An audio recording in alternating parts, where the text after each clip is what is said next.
সংরক্ষিত নারী আসনে নির্বাচনে 11 দলীয় জোটের প্রার্থী ও এনসিপি যুগ্ম আহ্বায়ক মনিরা শারমিনের মনোনয়ন বাতিল করেছে নির্বাচন কমিশন। বৃহস্পতিবার দুপুরে আগারগাঁওয়ের ইসি সচিবালয়ে মনোনয়নপত্র বাছাই শেষে এই সিদ্ধান্ত নিশ্চিত করেছে রিটার্নিং কর্মকর্তা মোহাম্মদ মহিনুদ্দিন খান।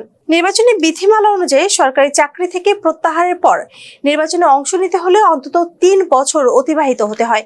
এই শর্ত পূরণ না করে তার প্রার্থিতা বাতিল করা হয়েছে। এর আগে প্রয়োজনীয় কাগজপত্র জমা দেওয়ার জন্য তাকে সময় দেওয়া হলেও নির্ধারিত শর্ত পূরণ হয়নি। এদিকে বিএনপি জোটের জমা দেওয়া 36টি মনোনয়নপত্র গৃহীত হয়েছে। 11 দলীয় জোটের 13টির মাঝে একটি বাতিল হয়েছে। স্বতন্ত্র জোটের একটি মনোনয়নপত্র গ্রহণ করা হয়েছে। অন্যদিকে নির্ধারিত সময়ের পরে মনোনয়ন জমা দেওয়ায় এনসিপি নেত্রী নুসরাত তাবাসসুমের মনোনয়নপত্র বাতিল করা হয়। নির্বাচন কমিশন জানিয়েছে 26 এপ্রিল পর্যন্ত আপিল করা যাবে। শুনানি 27 ও 28 এপ্রিল। মনোনয়ন প্রত্যাহারের শেষ দিন 29 এপ্রিল। প্রতীকী বরাদ্দ 30 এপ্রিল এবং 22 মে ভোট গ্রহণ অনুষ্ঠিত হবে। এতক্ষণ সাথে ছিলাম আমি শম্পা আক্তার। ফেস দ্য পিপলের সাথে থাকার জন্য ধন্যবাদ।